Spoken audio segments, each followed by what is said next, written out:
Alrighty, this game is HexDefense, currently on sale for 8 something, original price is 15.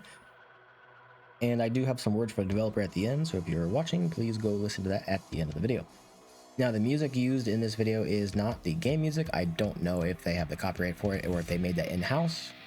So I'm using royalty-free, copyright-free music by Carl Casey at White Bat Audio, which will be linked to his YouTube channel in the description box below. So let's go ahead and jump in here and get started. So it's based on the hex. As soon as we click this scout area button, the enemies will immediately start attacking. And each time you get an item, which will be what this gives you right here. For example, increases a tower attack speed and damage by 50%. Now, I don't know how items work exactly. I'm kind of just doing this off the cusp. So we have a few different towers here with the Gatling turret. I guess I can place a few down and then describe them, right?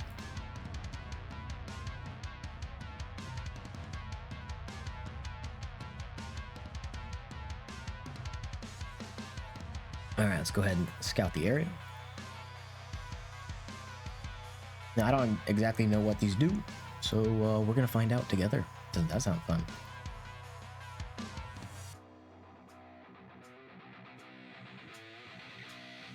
Here we go. Now, as you've noticed, there is no sound happening. The game has no audio. It has music audio, but it has no effect audio.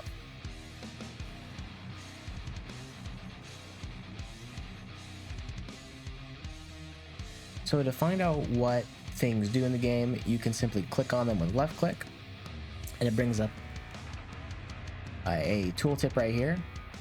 So we have a ballista, fires a spear every 2 seconds that deals, I'm guessing that says physical damage to a single enemy, has a 25% chance to crit and deals 2.5 times damage. And then you have your modifiers here.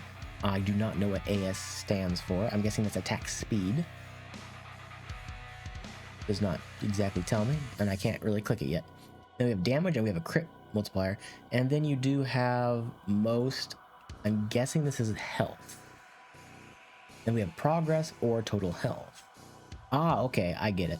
So this is your verbiage modifier to find flesh enemies, dark flesh, and stuff like that. Okay. And then this is your other modifier to determine if you want the least amount of this type of thing or not.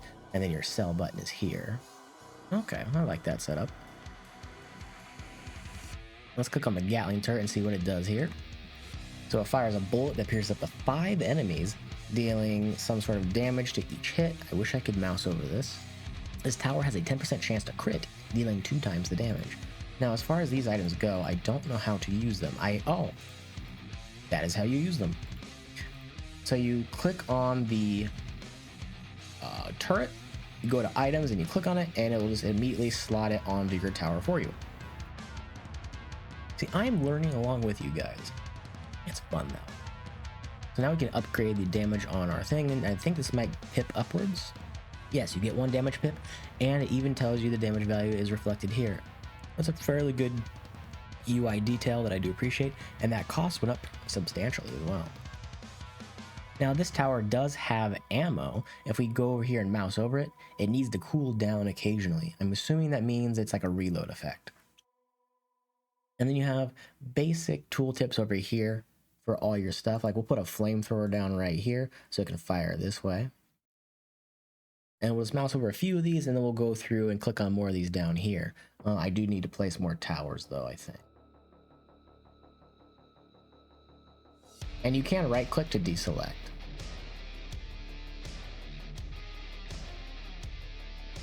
So I'll just keep mousing over these so you can read these. Some of them don't have tooltips like these two. Alright, let's see what the Tesla coil does. Every 2 seconds, randomly shocks 6 enemies in range, dealing electric damage to each hit, with a 25% chance to stun. 10% chance to crit. Okay, not bad. Let's go ahead and scout this area. Increases spotted enemies damage taken by 50 and doubles the spotter's range. I believe I have a spotter right here, and this is the perfect item for it.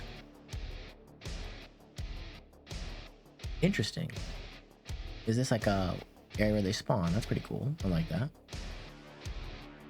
We'll put an obelisk here, and then we'll put a chain lightning here. And let's just slap some more stuff down so I can keep going over the other stuff. I'm very eloquent with my words, aren't I? Alright, we have artillery. Launches an explosive every 5 seconds that deals, I think, 5 physical damage to enemies within its range.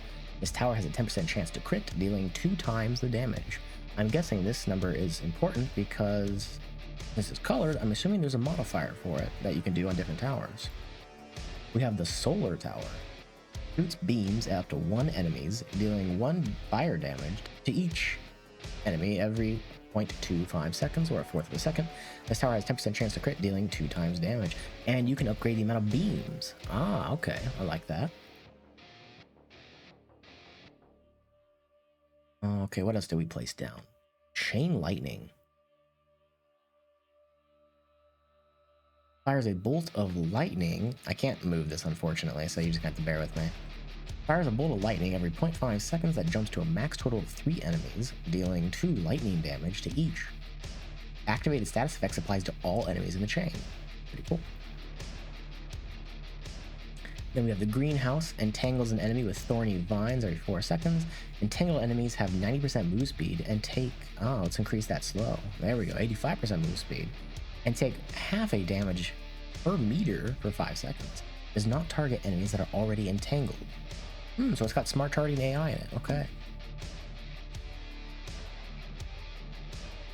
Hex. Every 5 seconds attacks with a slow-moving projectile that explodes or implodes on its target, causing 5 damage in range, and slows affected enemies by their proximity to its edge. Okay, that's pretty neat. Now, can you be slowed and burned, I wonder? And if you mouse over enemies, you do see their health bars and stuff like that.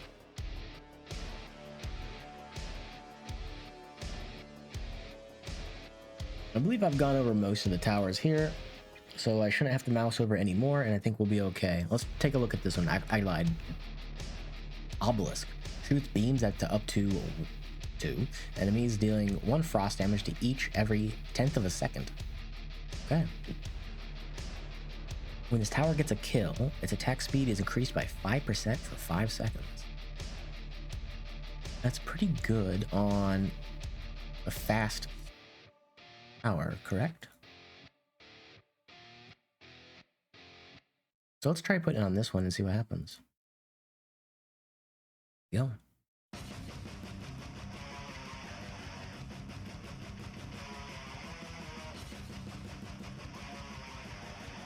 And let's get some more heavy hitting towers up here. And then a Tesla coil. Now, did I do a Tesla coil? I do have one over here. I believe I did. Yes, I did. Okay.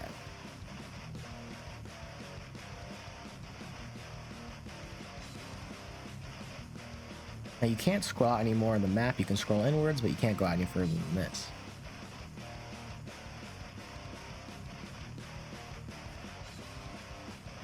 Okay, let's get some more Zappy Zaps.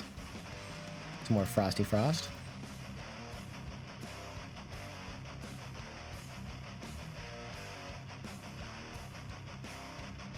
I want to see what stuff does. And then our tower health is up here in the top left corner.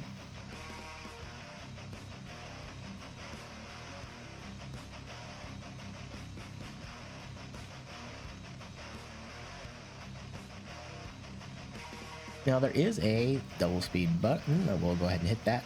Whoa, that also increases your WSAD movement.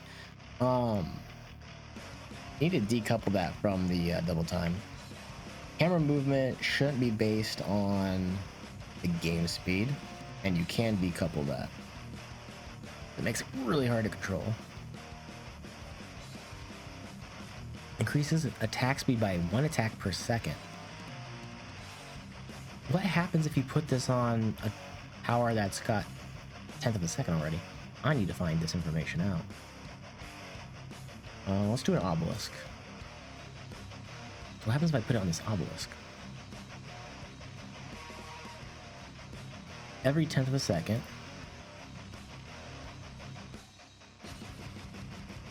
Interesting. So it just gives you another 10th.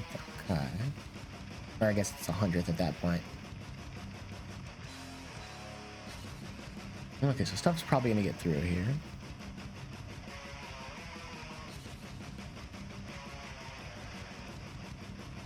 We'll just add some more ballista.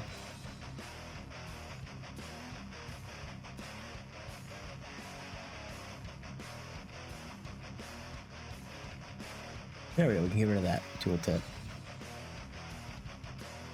It would be nice if this left side was collapsible.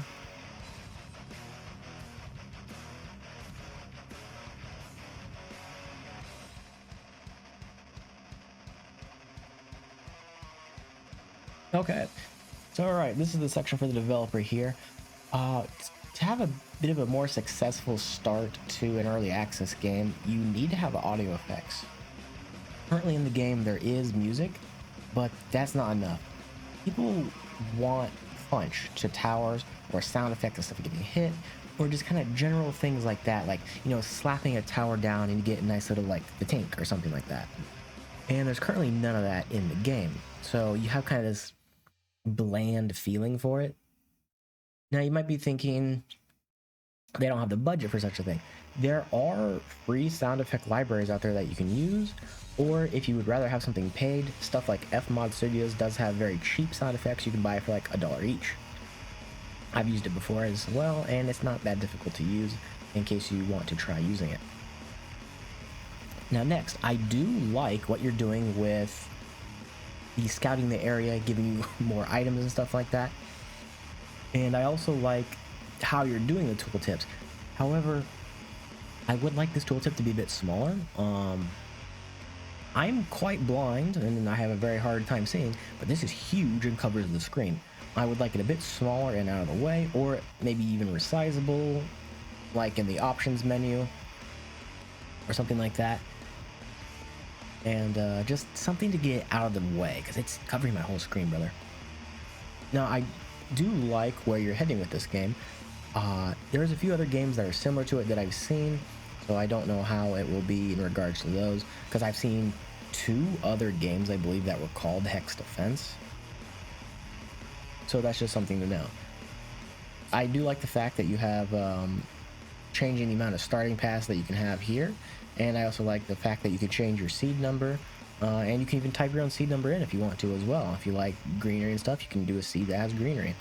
Another thing to notice, or to note, the music here, 10 is what I usually use for my sound settings, and 100 is basically breaking my speaker level. If you're making music, make sure you're doing the audio manager, and the math you're doing is log base 10. And that should correctly give you a number at the end that could be applicable to 0 to 100. Because currently 0 to 10 is kind of, or I would probably even say 0 to 20 is kind of the range of where your 100 should be. Now back to the game itself. Like I said, I enjoy the direction they're going, but I cannot in good faith recommend the game to other people at this given moment due to the audio not being there. Like that's just a huge downgrade that I can't say, hey, people go buy this. I can't recommend it right away. Once you add audio to the game, I wouldn't have a problem recommending the game to people just because, hey, it's in a complete enough state to call it early access. This is more like proof of concept at this point instead of early access, and that's going to give people a negative image of your product. To everybody else that's not the developer, I'd like to see, add this to your follow list. Maybe not add it to your wish list just yet, but definitely give this game a follow to see what they're doing. It might be the next Rogue Tower. I really enjoy Rogue Tower, and I'm thinking this does get a lot of inspiration from that, or even Ravage Road as well. That's another one that's also randomized. So I do wish the developers best of luck to their project here. And I do like what they're doing. Now, I've already bought the product, so I don't need to add it to my follow list, but I will be coming back to probably take a peek at this half a year from now and seeing what they're doing. But for now, just give it a follow, see what's going on, and we'll judge them down the road. I also really enjoy what they're doing with the towers. I like the different effects. I like the upgrade system they have. I think that's a pretty phenomenal job in that regards, along with the items from scouting the new areas. So hopefully they, stick with it and do a really bang up job about it. Tower defense games are kind of a little love for me. I've been playing them forever. I've always loved tower defense games, and I'm always excited to see what people do with them. And since this is more Rogue Tower-like, I'm also really excited to see what kind of bosses they'll have and stuff like that. And it's very much a game that you could do in the background while doing something else. That's why I like tower defense games. I like to read a lot, but I also like something to do alongside reading. So typically I'll watch something in the background, or I'll play a game that doesn't take my full attention, and this is one of those games. Hopefully I had a good mix of good and bad things to say, so I didn't sound too negative. Because while I kind of, I do enjoy the gameplay style going for it, there's a lot of work that needs to be done. But like I said, it is an early access title, and we'll hope it picks up in the future, because so far you have a pretty solid base for it. Keep it up.